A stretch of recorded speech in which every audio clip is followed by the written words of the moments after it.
दिलीप जी, हमारी एक पुस्तक है आत्मबोध, शिवोहम। दोनों में कोई एक पुस्तक आप ले लीजिएगा, अच्छे से बैठ के उसको आप पढ़ेंगे तो आत्मा, प्राण, सूक्ष्म शरीर, स्थूल शरीर, जीव, इस सब चीज का बहुत सुंदर वर्णन जैसा भगवान आदि शंकराचार्य ने किया उसको हमने समझाया है।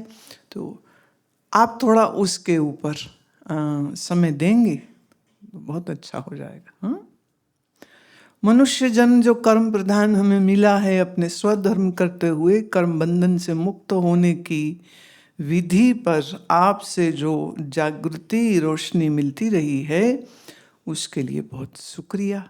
अच्छा, और आपने पूछा है कि संजोग, सुख, पुत्र, धन, स्त्री, घर, गीता के 13वें अध्याय का 9वां श्लोक, आसक्ति व ममता का न होना ही ज्ञान है। जीवन के अंतिम पड़ाव में आकर अपने अंदर विवेक वैराग्य की कमी महसूस कर रहा हूं। स्थिति ये बन नहीं रही है, सुनते समझते हुए पर भी इस भंवर से, मोह जाल से मुक्त करने की कृपा करें। मेरा जीवन अर्थ संग्रह व काम में ही चला गया। धर्म मोक्ष की चाह तो अब आपके संग से प्राप्त हुई है। बहुत अच्छे, देर सही पर दुरुस्त आ तो रहे हो ना प्यारे। अब जहां मेहनत करी है फल वही मिलते हैं। मेहनत करी अर्थ पर, मेहनत करी सामान संग्रह, मकान, घर, ये परिवार, बच्चे, अपने आप को समय ही नहीं दिया। और बहुत लोग ना थोड़ा इस धोखे में हैं कि भगवान ने कहा कर्म करो, हम करते रहे। भगवान ने कहा था कर्म करो, हम करते रहे। पर भगवान ने यह भी तो कहा था निरासक्त रहो, वो तो रहे नहीं। भगवान ने यह भी तो कहा था मोह रहित रहो, रहे नहीं। भगवान ने कहा प्रसन्न आत्मा प्रशांतस्य रहो, वो रहे नहीं। तो यह आधी बात मानी, आधी बात छोड़ दी। भगवान ने कहा था जीवन के कर्म को करो, हम करते रहे। पर भगवान ने यह भी तो कहा था ध्यान करना, 6वां अध्याय 7, 8, 9, 10 श्लोक। कैसे बैठना, रीढ़ की हड्डी कैसे, आंख कैसे, श्वास कैसे, ध्यान कहाँ टिकाना, ये भी तो भगवान ने बताया था। वो किया नहीं। भगवान ने कहा था सर्वधर्मान परित्यज्य मामेकम शरणम व्रज, सर्व त्याग करके तुम मेरी शरण में आ जाओ। मैंने वो भक्ति का रस वो तो लिया नहीं। कैसे माने ना हम कि गीता में ना भगवान ने जो कही वो बात पूरी समझ भी आई थी? ऐसा नहीं हुआ है। तो आम लोगों को उपलब्धि इसी में लगती है। जैसे मैं लोग जब अपना बुलाते हैं घर में, मैं जाती हूँ तो कहेंगे ये देखिए हमारा घर बहुत अच्छा, गाड़ी बहुत अच्छा, वो पैसा है। पैसा दिखाते भी हैं। फिर भूखे को कहते कटोरा मिल गया तो वो कटोरे में पानी भर के ही पीता रहा हो, छाछ दूध न मिला उसको। लेकिन अर्थ का संग्रह या परिवार का पोषण पूरा जीवन करने के बाद जो आप महसूस कर रहे हैं ना, सच्चाई यही है। फिर तो यही लगता है कि हाथ तो कुछ आया नहीं है। जवानी गई, ताकत गई, रिश्तेदार भी गए, बच्चे अपनी अपनी जिंदगी जीते हैं, तो आदमी रह जाता अपने बूढ़े बीमार शरीर के साथ।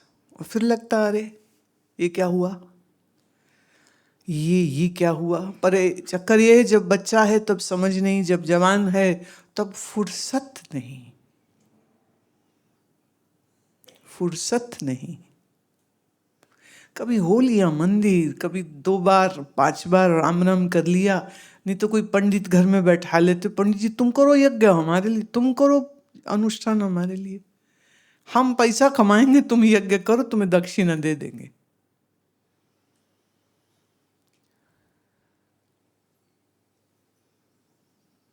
तो बीरबल जी, आप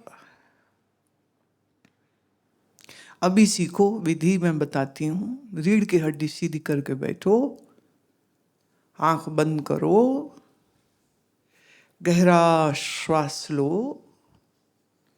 गहरा श्वास छोड़ो। अब गहरा कैसे पता चले? तो सांस भरते हुए मन ही मन गिनती गिनो, 1 2 3, और जब सांस छोड़ो तो दुगना 6 की गिनती गिनो। ऐसे फिर से एक लंबा सांस भरा, 3 की गिनती में ले लीजिए, फिर चाहे अभी 3 में ही छोड़ लो, पर फिर धीरे धीरे कोशिश करो कि 3 की गिनती में लिया और 6 की गिनती में छोड़ा। अच्छा, इतना अभ्यास हो जाए पक्का तुम्हारा, तो फिर 1 2 3 ना गिन के ओम ओम ओम, सांस बाहर छोड़ा तो 6 बार ओम ओम ओम ओम। एक तरीका तो ये, और दूसरा एक लंबा सांस भरा और लंबा दीर्घ उच्चारण, लंबा सांस भरा अंदर ओ,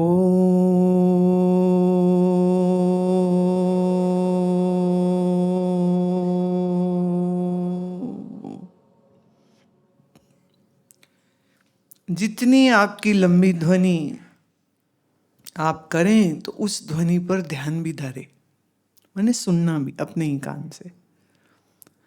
ओम बोलना, ओम की ध्वनि को सुनना, कुछ देर ऊंचा बोलो, फिर धीरे धीरे मन ही मन चुपचाप उसको करिए। और जहां लगे मन यहाँ वहां कहीं जा रहा है तो फिर ध्यान श्वास पे दे दीजिए। श्वास जब लेते हैं तो छाती फैले, पेट फूले, इतना लंबा सांस, तो उस पर ध्यान देते हुए आप एक तो नित्य प्रति ये अभ्यास बना लीजिए, सुबह शाम दोनों समय बैठिए।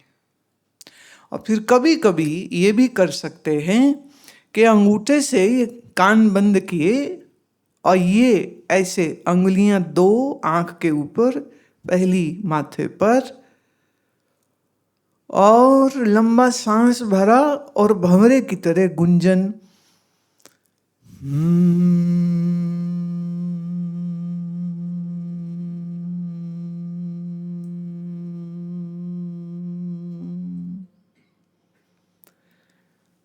कान में अंगूठा देंगे तो बाहर की आवाजें तो सारी बंद हो जाएंगी, तो अंदर जब ये गुंजन का स्वर आएगा, मन इतना बढ़िया आपका टिकेगा।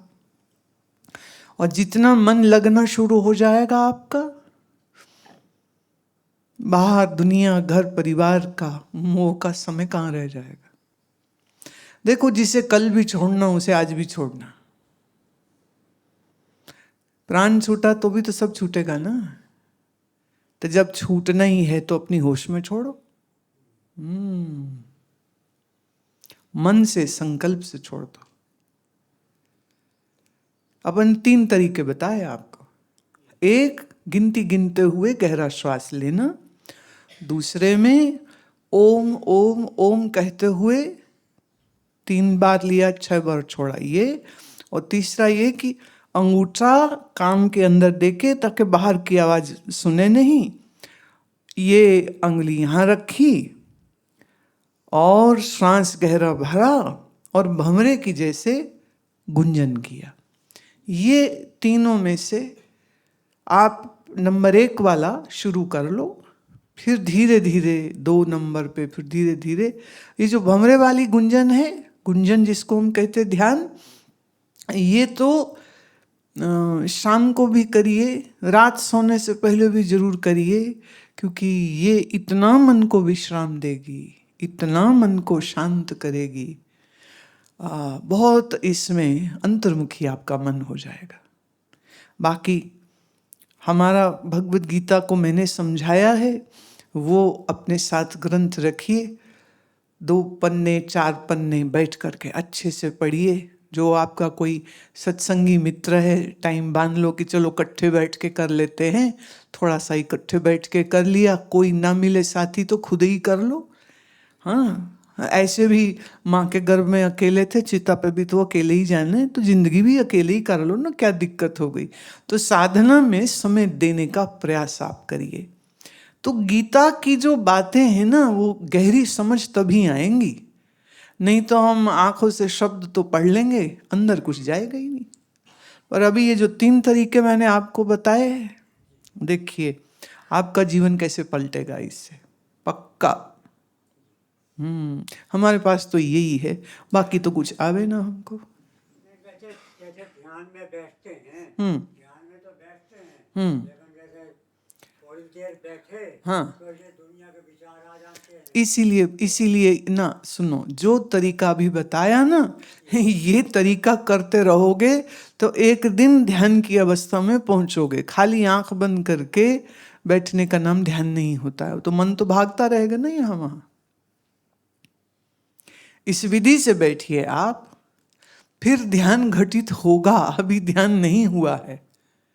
आंख बंद करके कमर सीधी करके बैठने का नाम ध्यान नहीं होता है। अंदर मन की हालत क्या है ये बताती है। मन जब मंत्र में एकदम डूब जाए, दुनिया का कोई विचार ना आए, इसको ध्यान कहते। अगर मन यहाँ भाग रहा है तो ध्यान नहीं है।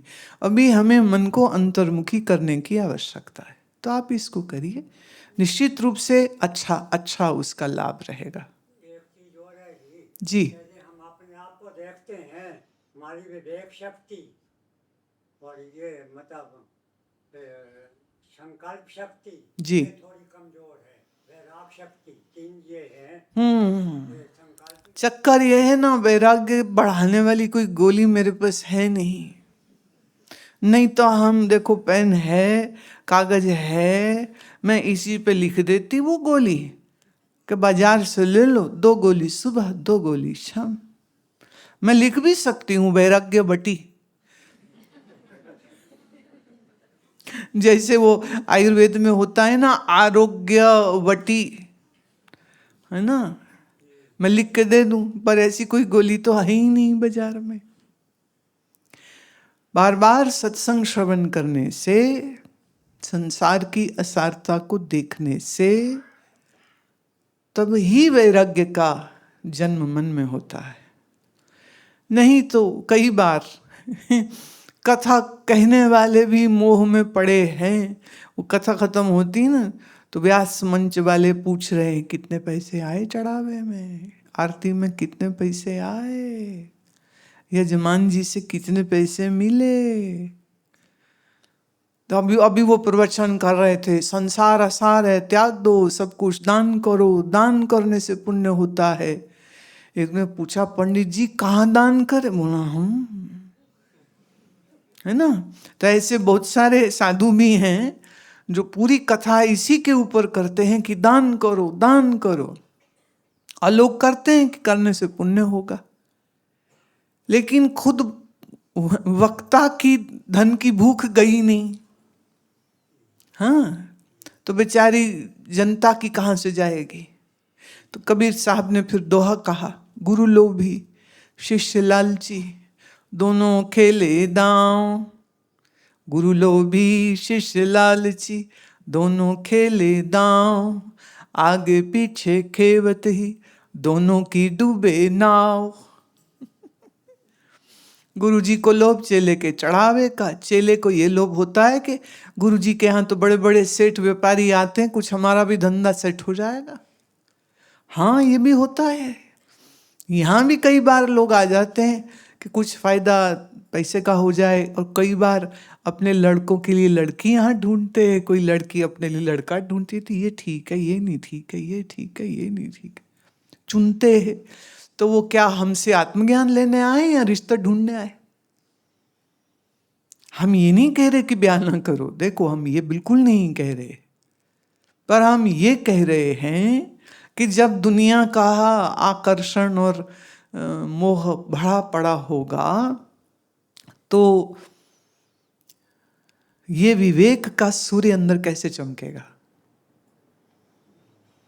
तो विवेक का सूर्य वहीं चमकता है जहां वैराग्य की अग्नि होती। और वैराग्य कैसे होगा? संसार की असारता का चिंतन करके और बार बार संत जनों, ऋषि जनों, महात्मा, उपनिषद, ग्रंथ, इसका ज्ञान श्रवण करते करते करते मन थोड़ा ढीठ है ना, जल्दी बदलता नहीं है। पर जैसे दुनिया की दौड़ भी तो हमने सीखी है ना, वो भी बाप दादा चाचा मामा सबको देखा काम करते, घर बनाते, पैसा जोड़ते, तो हम भी वही करने लग गए। ऐसे ही जितना आप संत संग में रहेंगे, जितना श्रवण करेंगे, उतने विचारवान होंगे। और जो विचारवान है वैराग्य उसमें निश्चित आएगा ही आएगा। ऐसा हो नहीं सकता कि ना आए, आएगा ही आएगा।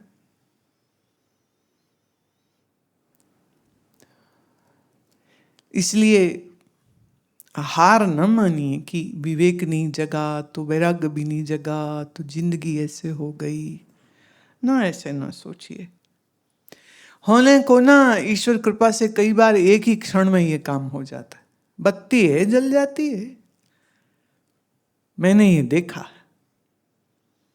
इसमें कई बार सालों नहीं लगते हैं, कई बार वो एक ही क्षण में बिजली सी कौंध जाती है अंदर और बुद्धि में ये ज्ञान की रोशनी ऐसे आती है, तो उसमें भी कोई दिक्कत नहीं है। लेकिन ये बात सत्य है कि मन की संसार की पकड़ बहुत तगड़ी है, बहुत तगड़ी है। तो वो तगड़ी पकड़ से छूटना उतना ही मुश्किल हो जाता है जितना वो कोल तार जिससे सड़क बनती है ना, अभी वो कोल तार तुम्हारे कपड़ों में गिर जाए, कपड़ा फट जाता है धो धो के, कोल तार नहीं छूटता। तो संसार को कोल तार ही है जो मन में चिपट गया, अब निकलता ही नहीं है। जन्मों जन्म लग जाते हैं, इसी में बेवकूफ़ी में मनुष्य रह जाता है। बाकी आपको जो अभी साधना विधि बताई ना, देखो हमने ये नहीं कहा पहले फूल माला लाओ, फल लाओ, कपड़े लाओ, हैं, फिर हम मंत्र दीक्षा देंगे, फिर हम ध्यान की युक्ति बताएंगे। हम तो ऐसे ही बता रहे हैं, इसका मतलब ये नहीं कि कोई छोटी चीज़ बताई है। ये चीज़ बहुत बड़ी है, इसका आप अभ्यास करिए। ईश्वर कृपा से ये आपकी सत्वगुणी इच्छा अवश्य पूरी हो, निश्चित पूरी होगी, ऐसा विश्वास रखिए। वो भगवान की प्रीति में एक भजन गाया जाता है, भले हैं तो भी तेरे हैं, बुरे हैं तो भी तेरे। तो जब ईश्वर के हो जाएंगे तो हमारा कुछ अहित या बुरा हो ही नहीं सकता। ये भक्ति, ये विश्वास बिल्कुल दृढ़ होना चाहिए अंदर।